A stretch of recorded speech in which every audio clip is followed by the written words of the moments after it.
ಸ್ನೇಹಿತರೆ ನಮಸ್ಕಾರ. ನಾನು ನಿಮ್ಮ ರಾಕೇಶ್ ಆರುಂಡಿ. ಯಾರೆಲ್ಲ ಈ ಮ್ಯಾಚನ್ನ ಮಿಸ್ ಮಾಡ್ಕೊಂಡಿದ್ದಾರೋ ಅವರೆಲ್ಲ ಒಬ್ಬ ಅತಿಮಾನುಷ ವ್ಯಕ್ತಿಯ ಆಟವನ್ನು ಕಣ್ತುಂಬಿಕೊಳ್ಳೋ ಅದೃಷ್ಟವನ್ನೇ ಮಿಸ್ ಮಾಡ್ಕೊಂಡಿದ್ದಾರಾ ಅಂತ.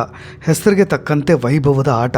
ಕ್ರಿಕೆಟ್ ಜಗತ್ತನ್ನು ಆಳೋದಕ್ಕೆ ಜನಿಸಿರೋ ಅಮೇಝಿಂಗ್ ಕ್ರಿಕೆಟ್ ಪ್ಲೇಯರ್ ಅಂದರೆ ತಪ್ಪಾಗಲಿಕ್ಕಿಲ್ಲ. ಈ ಪುಟ್ಟ ಹುಡುಗ ಇವತ್ತು ವರ್ಲ್ಡ್ ಕ್ಲಾಸ್ ಟಾಪ್ ಕ್ರಿಕೆಟರ್ಸ್ ಕೂಡ ದಂಗಾಗುವಂತೆ ಮಾಡ್ತಾ ಇದ್ದಾನೆ. ಈತನ ದೇಹವೆಲ್ಲ ಮೂಳೆಗಳಿಂದ ತುಂಬ ಹೋಗಿದೆಯೋ ಅಥವಾ ಉಕ್ಕಿನಿಂದ ಈತನ ದೇಹ ರಚನೆ ಆಗಿದೆಯೋ ಗೊತ್ತಾಗ್ತಾ ಇಲ್ಲ. ಈತನ ಬ್ಯಾಟ್ನಿಂದ ನಿರಾಯಾಸವಾಗಿ ಸಿಕ್ಸರ್ಗಳು, ಬೌಂಡ್ರಿಗಳು ಬರ್ತಾ ಇದ್ದರೆ ಎಲ್ರಿಗೂ ಅದೇ ಆಶ್ಚರ್ಯ, ಪರಮಾಶ್ಚರ್ಯ ಅಂದರೂ ತಪ್ಪಾಗಲಿಕ್ಕಿಲ್ಲ. ನೋಡಿ, ಈ ವ್ಯಕ್ತಿ ನಿಜಕ್ಕೂ ಕ್ರಿಕೆಟ್ನ ಆಡೋದಕ್ಕೆ ಅಂತ ಬಂದಿಲ್ಲ. ಕ್ರಿಕೆಟ್ ಲೋಕದಲ್ಲಿರೋ ಎಲ್ಲ ರೆಕಾರ್ಡ್ಸ್ಗಳನ್ನು ಕೂಡ ಬ್ರೇಕ್ ಮಾಡೋದಕ್ಕೆ ಅಂತ ಬಂದಿರೋದು ಅಂತಾರೆ ಅನೇಕರು. ಈ ವ್ಯಕ್ತಿ ಆಟದ ಮೇಲೆ ಯಾರಾದರೂ ಥೀಸಿಸ್ ಮಾಡಿದ್ರೆ PhD ಕೂಡ ಸಿಗಬಹುದೇನೋ. ಯಾಕೆಂದರೆ ಆತನ ಆಟದ ಶೈಲಿಯ ಬಗ್ಗೆ ಅನೇಕರಿಗೆ ಆಶ್ಚರ್ಯಗಳಿದೆ. ಜೊತೆಗೆ ಅನೇಕರು ಕುತ್ಕೊಂಡು ಹಿರಿಯ ಕ್ರಿಕೆಟ್ ಆಟಗಾರರೇ ಡಿಸ್ಕಸ್ ಮಾಡ್ತಾರೆ. ಯಾವ ರೀತಿಯಾಗಿ ಆತ ಬ್ಯಾಟನ್ನು ಬೀಸ್ತಾನೆ, ಆ ಸ್ಟ್ರೆಂತ್ ಹೇಗೆ, ಆ ಆಟದ ಮೂಮೆಂಟ್ ಹೇಗಿರುತ್ತೆ, ಎಲ್ಲವನ್ನೂ ಕೂಡ ನಿಂತ್ಕೊಳ್ಳೋ ಸ್ಟೈಲು, ಬ್ಯಾಟ್ ಬೀಸುವಂಥ ಸ್ಟೈಲು ಎಲ್ಲವೂ ಕೂಡ ಇವತ್ತು. ಅದಕ್ಕೆ ನಾನು ಹೇಳ್ತಾ ಇರೋದು, ಆ ವ್ಯಕ್ತಿಯ ಮೇಲೆ ಥೀಸಿಸ್ ಮಾಡಿದ್ರೆ ಕ್ರಿಕೆಟ್ ಜಗತ್ತಿನಲ್ಲೇ ಒಂದು PhD ಬೇಕಾದರೂ ಸಿಗಬಹುದು ಅಂತ. ನೋಡಿ, ಈ ಸ್ಟೋರಿಯಲ್ಲಿ ನಾನು ರಾಜಸ್ಥಾನ ರಾಯಲ್ಸ್ ಗೆಲುವಿನ ಬಗ್ಗೆ ಮಾತನಾಡಲಿಕ್ಕೆ ಹೋಗೋದಿಲ್ಲ. ಈ ಗೆಲುವಿಗೆ ಕಾರಣವಾದಂಥ one man army Vaibhav Suryavanshi ಬಗ್ಗೆ ಹೇಳ್ತಾ ಇರೋದು ಸೂಕ್ತ ಅನಿಸುತ್ತೆ. ಆರಂಭದಲ್ಲಿ ಅದನ್ನೇ ಹೇಳ್ಬಿಡ್ತೇನೆ. ಎಕ್ಸ್ಟ್ರಾಡಿನರಿ ಆಟವನ್ನು ಆಡಿದಂಥ ಪರ್ಫೆಕ್ಟ್ ಬ್ಯಾಟ್ಸ್ಮ್ಯಾನ್ ಅಂದರೆ ವೈಭವ್ ಸೂರ್ಯವಂಶಿ. ಒಂದು ಕಡೆಯಿಂದ ಲಕ್ನೋ ಸೂಪರ್ ಜೈಂಟ್ಸ್ ಬೌಲರ್ಸ್ಗಳನ್ನು ದಂಡಿಸ್ತಾ ಇದ್ದರೆ ಬೌಲರ್ಸ್ಗಳು ತಮ್ಮ ಬತ್ತಳಿಕೆಯಲ್ಲಿರೋ ಎಲ್ಲ ಬಾಲ್ಗಳನ್ನು ಕೂಡ ಪ್ರಯೋಗ ಮಾಡಿ ಸುಸ್ತಾಗಿ ಹೋಗಿಬಿಟ್ಟಿದ್ರು. ಇನ್ನೇನು ಮಾಡೋದಕ್ಕಾಗುತ್ತೆ? ಈ ರೀತಿಯ ಬ್ಯಾಟ್ಸ್ಮನ್ ಒಂದು ಟೀಮ್ನಲ್ಲಿದ್ದರೆ ಒಂದು ಕೈ ಚೆಲ್ಲಿ ಸುಮ್ಮನೆ ತಲೆ ಮೇಲೆ ಕೈ ಹೊತ್ಕೊಂಡು ಕೂರಬೇಕಷ್ಟೇ. ವೈಭವ್ ಸೂರ್ಯವಂಶಿ ಮಾಡಿದ್ದಿವತ್ತು ಅದನ್ನೇ.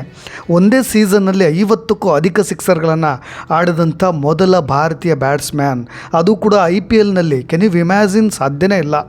ಇನ್ನೇನು ಕ್ರಿಸ್ ಗೇಲ್ ರೆಕಾರ್ಡ್ನು ಕೂಡ ಬ್ರೇಕ್ ಮಾಡೋದಕ್ಕೆ ಬಾಕಿ ಇರೋ ಮ್ಯಾಚ್ಗಳ ಮೇಲೆ ಆ ವ್ಯಕ್ತಿ ಕಣ್ಣಿಟ್ಟಿರೋದು. 59 ಕ್ರಿಸ್ ಗೇಲ್ ಹೊಡೆದಿರೋ ಸಿಕ್ಸರ್. ವೈಭವ್ ಸೂರ್ಯವಂಶಿ 53 ಸಿಕ್ಸರ್ ಒಂದೇ ಸೀಸನಲ್ಲಿ ಹೊಡಿತಾ ಇರೋದು. ಈ ಚಿಕ್ಕ ವಯಸ್ಸಲ್ಲಿ 14ರಿಂದ 15 ವರ್ಷ. ಅದು ಹೇಗೆ ಸಾಧ್ಯ ಅಂತ ಎಲ್ಲರೂ ಕೂಡ ಬೆಚ್ಚಿ ಬೀಳ್ತಾರೆ. ಈ ವ್ಯಕ್ತಿ 23ನೇ ವಯಸ್ಸಿಗೆ ಕೊಹ್ಲಿ, ರೋಹಿತ್, ಸಚಿನ್ ಎಲ್ಲರ ರೆಕಾರ್ಡ್ಗಳನ್ನು ಮುಗಿಸಿ ಈ ಕ್ರಿಕೆಟ್ಗೆ ರಿಟೈರ್ಮೆಂಟ್ ಕೊಟ್ಟು ಹೋಗಿರ್ತಾರೆ ಅಂತ ಟಾಪ್ ಮೋಸ್ಟ್ ಪಾಪ್ಯುಲರ್ ಕ್ರಿಕೆಟರ್ಗಳು ಅಭಿಪ್ರಾಯ ಪಡೋದು. ಇದು ನಾನು ಮಾತನಾಡ್ತಾ ಇಲ್ಲ, ಊಹೆ ಮಾಡೋದಕ್ಕೆ ಸಾಧ್ಯನಾ ಇದೆಲ್ಲವನ್ನು ಕೂಡ? ಕೇವಲ 13ನೇ ವಯಸ್ಸಿಗೆ ಕೇವಲ 1.1 ಕೋಟಿ IPLನಲ್ಲಿ ಹರಾಜಾಗಿದ್ದಂಥ ಹುಡುಗ ಇವತ್ತು ಇತಿಹಾಸವನ್ನು ಸೃಷ್ಟಿ ಮಾಡ್ತಾ ಇದ್ದಾರೆ. ಅದೇ ಇತಿಹಾಸನ ಮತ್ತೆ ಕ್ರಿಯೇಟ್ ಮಾಡ್ತಾ ಇದ್ದಾರೆ ಪ್ರತಿಯೊಂದು ಮ್ಯಾಚ್ನಲ್ಲೂ ಕೂಡ.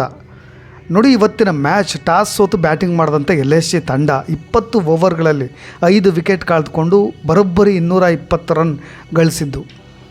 ಭಾಳ ಟಾರ್ಗೆಟ್ ಏನೋ ತುಂಬ ಸುಲಭ ಸಾಧ್ಯ ಇರಲಿಲ್ಲ. ಅದು ಒಂದು ರೀತಿಯಾಗಿ ಚೇಸಿಂಗ್ ಮಾಡುವಂಥ ಸುಲಭ ಸ್ಕೋರ್ ಅಂತೂ ಅಲ್ಲ. ಪ್ರೆಸರ್ ಅಂತೂ ಖಂಡಿತವಾಗಿರುತ್ತೆ. ಎಲ್ಲೋ ಒಂದು ಕಡೆ ವೈಭವ್ ಸೂರ್ಯವಂಶಿ ವಿಕೆಟ್ ಹೋಗಿಬಿಟ್ರೆ ಇಡೀ ಮ್ಯಾಚೇ ಮುಗಿದು ಹೋಗ್ಬಿಡ್ತು.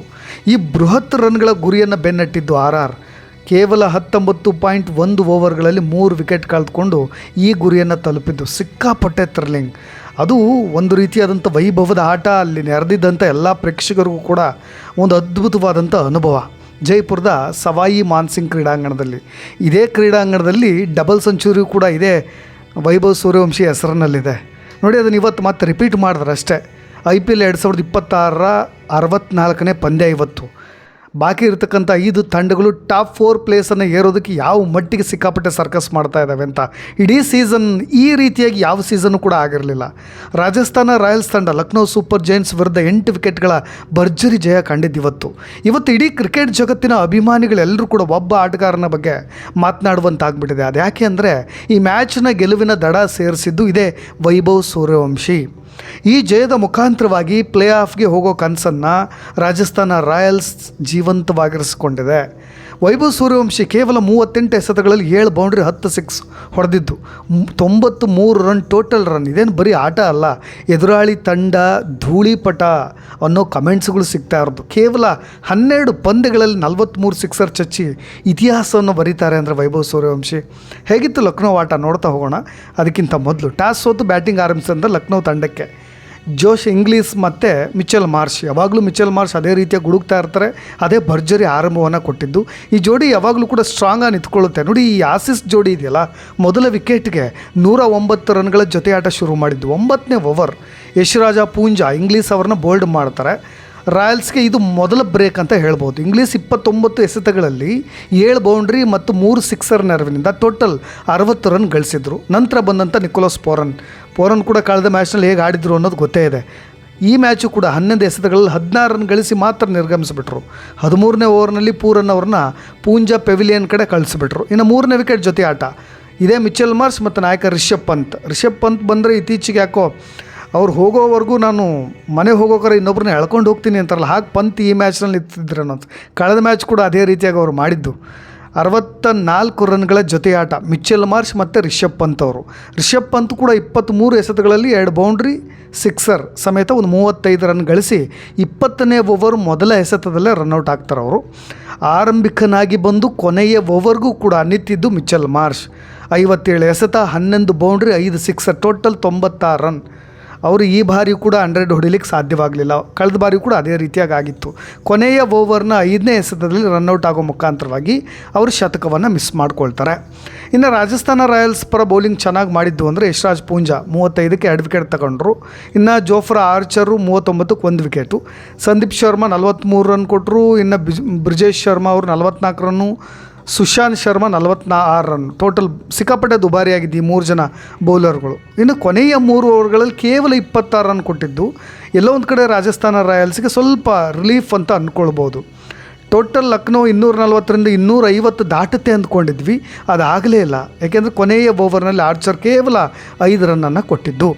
ಆದರೆ ಬಿಗ್ ಟಾರ್ಗೆಟನ್ನು ಕೊಟ್ಟರು. ರಾಜಸ್ಥಾನ ರಾಯಲ್ಸ್ಗೆ ಶುರುವಾಯಿತು ನೋಡಿ, ಆವಾಗ ಅವ್ರ ಆಟ ಶುರುವಾದ ತಕ್ಷಣ ಸುನಾಮಿನೂ ಕೂಡ ಅದೇ ರೀತಿಯಾಗಿ ಶುರುವಾಗುತ್ತೆ. ನಾಯಕ ಜೈಸ್ವಾಲ್ ಮತ್ತು ವೈಭವ್ ಸೂರ್ಯವಂಶಿ ಆರಂಭಿಕ ಜೋಡಿ. ಅವ್ರ ಕಡೆ ಹೇಗೆ ಮಿಚೆಲ್ ಮಾರ್ಷ್ ಮತ್ತು ಇಂಗ್ಲೀಷ್ ಅವರು ಇದ್ದಾರೋ ಅದೇ ರೀತಿಯಾಗಿ ಜೈಸ್ವಾಲ್ ಮತ್ತು ವೈಭವ್ ಸೂರ್ಯವಂಶಿ ಈ ತಂಡದಲ್ಲೂ ಕೂಡ ಇದೆ. ಜೊತೆ ಆಟದಲ್ಲಿ 6.3 ಓವರ್ಗಳಲ್ಲಿ ಆಗಲೇ 75 ರನ್ ಹೊಡೆದು ಬಿಟ್ಟಿದ್ರು. ಜೈಸ್ವಾಲ್ 23 ಎಸೆತಗಳಲ್ಲಿ 8 ಬೌಂಡ್ರಿ, 1 ಸಿಕ್ಸರ್ ಸಹಿತ 43 ರನ್ ಗಳಿಸಿ ಆಕಾಶ್ ಸಿಂಗ್ ಅವರ ಬೌಲ್ನಲ್ಲಿ ರಿಷಬ್ ಪಂತ್ ಅವ್ರಿಗೆ ಕ್ಯಾಚ್ ಕೊಟ್ಟು ಔಟ್ ಆಗಿಬಿಟ್ರು. ನಂತರ ಜುರೇಲ್ ಬರ್ತಾರೆ. ಆ ಸ್ಪೀಡ್ ಅಲ್ಲೂ ಕೂಡ ನಿಲ್ಲೋದಿಲ್ಲ. 2ನೇ ವಿಕೆಟ್ ಜೊತೆ ಆಟ ಸೂರ್ಯವಂಶಿ ಮತ್ತು ಇವರಿಬ್ಬರು ಸೇರಿಕೊಂಡು 45 ಎಸೆತಗಳಲ್ಲಿ 105 ರನ್ ಹೊಡೆದು ಬಿಡ್ತಾರೆ. ಎಂದಿನಂತೆ ವೈಭವ್ ಸೂರ್ಯವಂಶಿ ಇವತ್ತು ಚೆಚ್ಚಿ ಬಿಸಾಕ್ಬಿಟ್ರು, ಧೂಳಿಪಟ ಮಾಡಿಬಿಟ್ರು, ಧೂಳೆಬ್ಸಿದ್ರು. ಜೊತೆಗೆ ವಿಧ್ವಂಸಕ ಆಟವನ್ನು ಕೂಡ ಆಡಿದ್ರು. 38 ಎಸೆತ, 7 ಬೌಂಡ್ರಿ, 10 ಭರ್ಜರಿ ಸಿಕ್ಸರ್ಗಳ ಮುಖಾಂತರವಾಗಿ 93 ರನ್ ಗಳಿಸಿ ಶತಕಕ್ಕೆ ಇನ್ನೇನು 7 ರನ್ಗಳಿರಬೇಕಾದ್ರೆ ಔಟ್ ಆಗಿಬಿಟ್ರು. ಮೊಹಿನ್ ಖಾನ್ ಬೌಲಿಂಗ್ನಲ್ಲಿ ದೊಡ್ಡ ಹೊಡೆತಕ್ಕೆ ಮುಂದಾಗ್ಬಿಟ್ರು. ಅಬ್ದುಲ್ ಸಮದ್ಗೆ ಕ್ಯಾಚ್ ಕೊಟ್ಟು ಹೊರಗೆ ಹೊರಟ್ರು. ಆದರೆ ವೈಭವ್ ಅಷ್ಟರಲ್ಲಾಗಲೇ ಇಡೀ ಮ್ಯಾಚ್ನ ತಗೊಳ್ರಪ್ಪ ನಿಮ್ಮ ಕೈಯಲ್ಲಿ ಅಂತ ರಾಜಸ್ಥಾನ ರಾಯಲ್ಸ್ ಟೀಮ್ ಕೈಗೆ ಕೊಟ್ಟುಬಿಟ್ಟಿದ್ರು. ನೋಡಿ, IPL ಋತುವಿನಲ್ಲಿ ಅತಿ ಹೆಚ್ಚು ಸಿಕ್ಸರ್ಗಳನ್ನು ಬಾರಿಸಿದ ಆಟಗಾರರಲ್ಲಿ ಈಗ ವೈಭವ್ ಸೂರ್ಯವಂಶಿ ನಿಂತ್ಕೊಳ್ತಾರೆ. ಇಲ್ಲಿವರೆಗೂ ಕೂಡ ಕ್ರಿಸ್ ಗೇಲ್ 59 ಸಿಕ್ಸರ್ ಹೊಡೆದಿದ್ದಾರೆ 2012ರಲ್ಲಿ ಆಡಿದ್ದವರು. ಆ್ಯಂಡ್ರೂ ರಸೆಲ್ 52 ಸಿಕ್ಸರ್ 2019ರಲ್ಲಿ. ಕ್ರಿಸ್ ಗೇಲ್ 51 ಸಿಕ್ಸರ್ ಹೊಡೆದಿದ್ದಾರೆ. ಮತ್ತು ಅವ್ರದ್ದೇ ರಿಪೀಟ್ ಇದೆ 2013ರಲ್ಲಿ. Jos Buttler 45 sixer 2022. Chris Gayle 44 sixer 2011ರಲ್ಲಿ. ನೆಕ್ಸ್ಟ್ ವೈಭವ್ ಸೂರ್ಯವಂಶಿ 43. ತುಂಬ ಕ್ಲೋಸ್ ಇದ್ದಾರೆ. ಈ ಸೀಸನಲ್ಲಿ ಅದನ್ನು ಕೂಡ ಮುಗಿಸ್ಬಿಡ್ತಾರೆ ಅಂತ ಒಟ್ಟಾರೆಯಾಗಿ ನಾವು ಅಂದ್ಕೊಳ್ತಾ ಇದ್ದೀವಲ್ಲ. 53 ಅಂತಿಮ ಪಂದ್ಯದಲ್ಲಿ ಮುಂಬೈ ಇಂಡಿಯನ್ಸ್ ತಂಡವನ್ನು ಎದುರಿಸ್ತಾ ಇದೆ RR. ಅಲ್ಲಿ ಗೆದ್ದರೆ ಮುಂದಿನ ಸುತ್ತಿಗೆ ಪ್ರವೇಶ ಮಾಡೋ ಎಲ್ಲ ಚಾನ್ಸಸ್ ಕೂಡ ಇದೆ. ಇಡೀ ಕ್ರಿಕೆಟ್ ಜಗತ್ತು ಯಾಕೆ ವೈಭವ್ ಸೂರ್ಯವಂಶಿ ಬಗ್ಗೆ ಮಾತನಾಡ್ತಾ ಇದೆ ಅಂದರೆ, ನೋಡಿ, ಇವರು ವೈಯಕ್ತಿಕ ಮೈಲುಗಲ್ಲಿಗಳಿಗಾಗಿ ಆಡೋದೇ ಇಲ್ಲ. ಅವರು ನಾನು ಆ ಸಾಧನೆ ಮಾಡಬೇಕು, ಇವ್ರು ರೆಕಾರ್ಡ್ ಮಾಡಬೇಕು, ಇಲ್ಲ. ಟಕ್ ಅಂತ ಆಟ ಅವ್ರು ನೀವು ನೋಡೇ ಇಲ್ಲ, ಸಾಧ್ಯನೇ ಇಲ್ಲ ಬಿಡಿ.